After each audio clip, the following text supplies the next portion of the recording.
Throw Gang, we were joined by he puts the R man in Armani, Lawrence Schlossman, and myself, the real D in the real tree, James Harris. Get it? Welcome to the weekly Run of the Boys, which today's full episode only available on. Fuck you. www.throwingfits.com. What a way to start, dude. Just being called redacted out the gate. I didn't say that. Before we get into real apartment drip, Trump at McDonald's, and the post-Zood board world, we got a fun little event happening for the homies in the Midwest. They call it the Midwest for no reason, right? Nope. We're coming to the flyover state of Illinois on Thursday, October 24th at Notre. We are doing a live podcast with Levi's and Leo Gamboa, the senior designer of Collab Design. Lawrence, any other details? Wait, is that his real title? I think so. No, you must have fucked It's actually longer, I think. Wait, they said they have design in there twice. They're like, it's okay. Don't include his title because it's like 2 sentences. But we all know Leo. Leo's the homie, dude. I can't wait. That's going to be super fun. We love Chicago. Chicago loves us. It's been too long. How long has it been? I mean, when did Stone Island open their Chicago store? Is that like maybe 2 years? 2 years ago. Yeah. Anyway, we're excited to be back. One night only. Don't miss out. It should be a great fucking time. Notre, best shop in Chicago. Okay, Levi's. It is, 118 North Peoria Street. I don't know. Just Google Maps it. Doors at 6:30. We're going to start the podcast a little later, but pull up early, grab a seat, grab a bev, hang out before, hang out after. Mingle, show, mingle. There's an RSVP link in our Instagram bio and on IG story. It will be there. Eventually. That's going to be a fun time. Leo is interrupting his, 6-week sojourn to Japan. Yeah. To fly back and pod with the goddamn motherfucking boys. He's there currently, yeah? I don't know if he's a live Instagrammer, if he's a later grammer, but that boy loves just finding hidden gems all across Tokyo. You put the R in later grammar. I'll tell you that. You Thanks. love to late gram, dude. Yeah. Is that what it's called? Later gram? I think so. Yeah. So your ops don't know where the fuck you are, bro. I was gonna say because you're just so busy living in the moment. Yeah. Trying to stay alive and not be yopped by an op. Exactly. Okay, Thursday. That is this Thursday. It's in 2 days if you're listening to this on the live day. Yeah. It drops. We will have posted on social media. RSVP link in bio. Seats are limited. I guess space is limited, so definitely RSVP. Please. Or just fucking pull up. Who cares? Well, whatever, dude. RSVP, you want to bring some homies, just pull up. Like, Notre has a decent amount of room. This is the Midwest we're talking about. This ain't New York real estate. Yeah. No, I'm excited, dude. It's the best store in Chicago. They're the homies. Leo's the homie. Levi's, best jeans brand in the world for the most part. For the most people, I should say. Mm-hmm. And we couldn't be more excited to kind of just have a little convo with the homie. We're going to finally get down to the bottom of what the fuck does Leo do for a paycheck at Levi's? We're going to figure it out. I believe he's the senior designer of Collab Design. Yeah. That was on the original flyer. I don't know. Is that really? Bro, you're on the emails. Try reading the emails. Some Chicago must-dos that we have to hit up. I know that Gibson's is on your hit list. Well, there you go. That was going to be, I thought you were going to ask me. Is that the only one? And I was going to say, well, I mean, listen, dude, the last time we were there, we got to hang out with Ric Flair himself, and we learned the most absurd signature drink of all time. Pretty pathetic. Pretty sad. Although kind of global. Would you like to fill all the new audience members in on what an Italian car bomb is and why Ric Flair loves them? It's red wine and Red Bull. It's just R squared. Yeah, dude. When you spend a lifetime doing cocaine and you can't do cocaine anymore, you move on to Italian car bombs. Yeah. He was faded and in bad shape, but he was getting hooked. He was getting hooked by the horns for sure. Yeah. Off that red Toro. And the rumor is that if he's in town to do a convention, shakily sign some autographs, he will be at Gibson's. So I'm hoping my plan is to mingle, and then pop by Gibson's before I have to return to my airport hotel. Yeah. Yeah. Which honestly is kind of the move. I suggested this to you because you originally were going to take a 7 a.m. flight. And I was like, bro, I'm on a little later one. I'm like, yo, airport hotels might be it. We've been pulling and have pulled a lot of SEAL team fits where it's in and out, get in, confirm the kill, get extracted. But this was going to be the craziest turnaround because was leaving for the weekend, but those plans changed. So while I pushed my flight back, I'm still staying at the Lowe's Hotel next to O'Hare. So now you know where Lawrence is eating dinner and staying in Chicago. Yeah. If you want to fuck, if you know, you got a later gram, bro. Are you staying in the Viagra Triangle? I don't think so. I think I'm staying a little north of there. I'm staying in the belly button of Chicago. What are your go-tos when you're in town? And you're leaving the next days too. But but it's not a crazy early flight. But like honestly, it's like now that you aren't on a 7 flight, you get a late checkout at the airport hotel. Let's swap IDs and stay at different rooms. You get a room service from the Auntie Anne's at Terminal 2. Like, is that how it works? Auntie Anne's? How do you say it? Auntie Anne's. Okay, are you gonna get room service from Auntie Anne's Terminal 2? It's possible. You ever have one of the dogs wrapped in a pretzel? No. Shit fucking slaps. Dude. Well, my go-to is gonna be I need a Chicago dog. Wiener Circle? I don't know if I'm gonna go for a chocolate shake because I was very heavily sexually catcalled. Some would say abused. Last time I went there. You have like ongoing trauma from that, I feel like. No, it just comes up every time we talk about Chicago. With sexual abuse. Yeah. I've been watching the Menendez brothers. Maybe I'll fucking the Monsters show. Okay, so Chicago dog for you. What else? That's it. I mean, we might have time for like a lunch if anyone has recs for like a kind of like 3 p.m. late lunch. But we're not gonna have dinner till later. But I don't want a wet beef. Exactly. I don't want a wet beef. Here's the problem with Chicago. Like y'all motherfuckers are well fed. We'll say that in the Midwest. A lot of wet brown foods, which we do enjoy, but you don't want to have that as your late lunch before you have to hit the stage. Right. So no Mr. Beef, probably. No. I don't know. Yeah, maybe and then like no deep dish pizza. I would like what's the one deep dish spot? Pequod's that we need to go to. But we didn't get to. But I wonder if, because you know, like with Chicago, the whole thing is that like deep dish, while a beloved fucking, cultural icon of Chicago, most Chicagoans themselves prefer tavern style, which is that cracker crust, which is like thinner. And then maybe like, splitting a pie for lunch wouldn't be the worst move. Maybe that's the question. Splitting a pie. I just Googled. Pequod's has tavern style. I just Googled, does vegetarian food exist in Chicago? No. Apparently it does. No chance. There's like 6 Soul Veg City. That sounds good. Oh, they don't have it yet in Milwaukee, probably. Yeah. True Food Kitchen. They got Real Housewives. Wait, you want vegan food? They got Real Housewives Milwaukee. I'm sure they have vegetarian food there. No, I'm just saying, so keep it light. Something light. Anyway, light. RCP link in bio. Yeah, we can't wait. 6:30 to 9. I love Thursday Chicago. night. You love Chicago. It's a Larry type of town. 118 North Peoria Street. Peoria? Like Peoria, Illinois. Sure. Yeah. Make sure you're RCP. Yeah. Pull up, hang out. It's gonna be a fun time. When do you think we'll actually go on for? Because I don't like when people are personally when we're like doing the damn thing, people like coming in. So what can we say? Like roughly like 8-ish start time. What? No. No. Okay. We don't know. And Notre on the last call addressed this.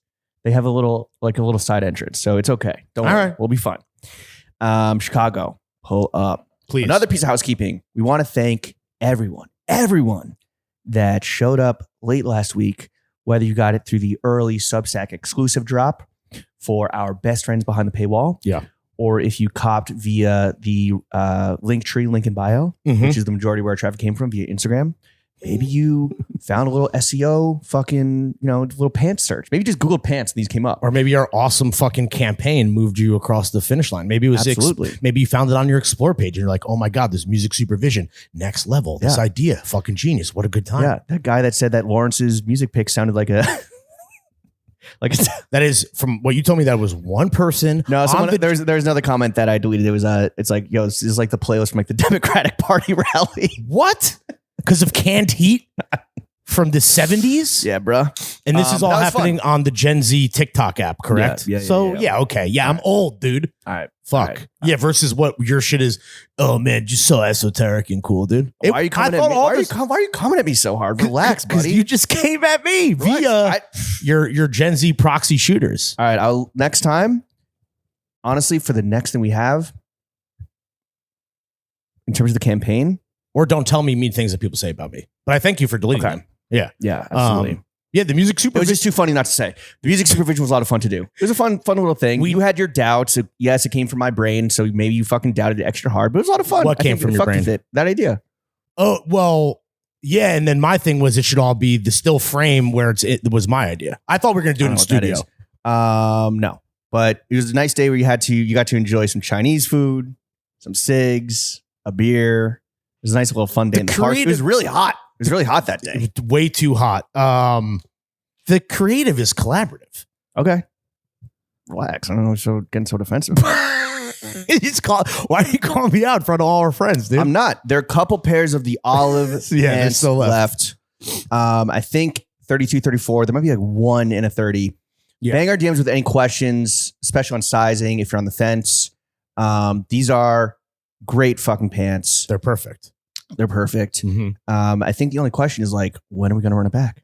And in what colorways? Yeah, I think that's an open question. Also, like, I think that if you need like the longer rise and like everything explained to you, please do not hesitate. I mean, they're basically gone. So thank you to everyone. I was a bit surprised to see how effective the SUBSTACK exclusive 24-hour early window worked. Yeah, that was cool. That was great to see. I mean, I think that's obviously that speaks to like how good the pants are. So shout out to me and you. But I think that's just more like I talked to a bunch of people who wanted brown in, I think it was the bigger sizes and maybe the small size, and I was gone. And I was like, listen, that's like the subscription paying for itself. It speaks for itself, right? Like, so just keep that in mind for future drops when we do run these back in. Who knows what colors? Yeah, so hopefully those should be arriving. If they haven't arrived already, they should be arriving imminently. Unless this fucking port strike, like, you know, pro labor and everything. But like, I have packages that have been stuck in customs for like weeks now. So annoying. The only person I saw wearing them, not me and you, but who did look great, is Aaron was wearing them in London. He looked fantastic. Yeah, he got a pair in exchange for shooting the incredible crispy product photography. So good. He really is a wizard with that shit. Aaron, I hope you find my Bottega ring. That is. Wait, it was like in a pocket of the pants? Yeah. Oh, no, dude. Because we went straight from shooting them. I took them off, re-ironed them a little bit, even though I know he was going to like do his job of like steaming them to absolute fucking perfection. And whatever, he'll find it. It's all good. But he's like, fuck, I'm in London and then like traveling elsewhere for like the next like 4 weeks. I'm like, God damn it. He's like typing 2 and he's like wearing it on his finger. I don't know, dude. I'll let you know. I mean, but yeah, a couple olives left. Thank you again to everyone that bought a pair. I know you're going to enjoy them. We know you're going to enjoy them. Mm-hmm. Absolutely. Satisfaction guaranteed. Absolutely. Yeah. Okay. Some housekeeping complete. Maybe you've gotten your anger out at me. I don't know. Sounds like it's time for a fit check. I'm not angry. I just feel like, you know, when accusations either through you or through young people on the TikTok app get thrown out, I have to defend myself. I'm not just going to like by throwing shots at me. It's no, cool. I think cool. I get it. Listen, bro, I feel like I'm getting attacked from all sides, dude. And I'm just the guy in the middle with the meme, like the bad take. Like, what's your take? I'm the fucking soldier guy protecting you from all the comments because you don't know the logins. Wearing camo, by the way, might I add. But in that the purpose of that meme is that I'm sleeping soundly. But you are. No, but then on a big pile of money. But then you wake me up to tell me the mean thing. So it's almost like welcome to reality, brother. Yeah, I guess so, dude. Want a fucking life of just being coddled and you know like a Menendez brother? Now being in reality, I can confirm shit bites, dude. Nice. Okay. Movie reference. Fit check. Go ahead. Okay. Salmon Almost City mocks on the feet. I have on Manresa socks. The pants are vintage Carhartt double knee jeans. The pleaser is Hanes. The popover, again, our man in Armani, more like the popover prince. I'm going to go with that. This is our legacy Emporio Armani. The hat is Sorbara's. The rollies on the wrist. The wedding ring is on the finky. The wifey is on the pinky. The chrome is on the other hand. We have a nice little strawberry lemonade Celsius. I got my peppermint Zins. I have my Celine Sunnies. I have on Supreme Hanes boxer briefs and a hydro flask full of Lower East Side's finest. Jim. All right. On the shoes, these are Our Legacy. I forget the names. The socks are Amazon. 10-pin? Yes. Random socks that are in the rec center that have they're like Kyoto socks, whatever. Mm-hmm. The pants, brand new. I had to give my Throwing Fits pants a rest. I did wear them on this week's podcast, which I don't know if we're behind the paywall. We'll reveal the guest shortly. Yeah. This is gonna be a good one. These are from Daytime Novella, which is the homie Nick, who was put on to me by the other homie Nick from Small Talk, who has like one of the biggest brains, biggest cerebrals in the fucking Eastern Seaboard. And he was like, yo, my guy Nick is doing crazy shit that I think the world needs to know. And when I see the stuff and when I saw Nick from Small Talk talking about Daytime Novella Nick, I was like, oh, wow, this guy's I was intimidated. Then I meet the guy. He reaches out. He's like, yo, stop by my studio. I went there a week ago, last week. You didn't get them at Kobo because they're at Kobo right now. Not at Kobo right now. And that was just for the weekend? And he was just like the nicest guy, like super fucking humble. This has been a project that's been like percolating for a little bit. He's done some work with a shop in Japan called Domicile, which is, I think, one of the favorite shopping destinations of a certain pretty motherfucker and his very beautiful wife. And without naming names, they're not married. Okay, very beautiful baby mama. Without naming names, this pretty motherfucker and his even more wealthier and powerful and beautiful baby mama, they scooped up one of everything from this brand at that store. Rakim has these pants. I don't know who that is. Oh, okay. Who are you talking about? That might have been kind of like an earlier collection. So he's really, I think like I'm rooting for him because he's the nicest guy. He's really going for it right now. Like he does a bunch of other work, but that's kind of like on the back burner now. It was at Kobo over the weekend. There was a little event on Thursday night. Right now, he opened up his e-com. You can make an appointment at the studio, which is in Chinatown here. Tight. These are like, I mean, it's like a washed camo that he then put a snakeskin print on top of. Yep. And when he walks you through it, and like honestly, if you can make an appointment, you should, because just to hear him explain it with a lot of brands, a lot of designers, like you're like, oh shit, that is awesome. I didn't realize that. Like the contrast stitching here at the knees is like a Prada reference.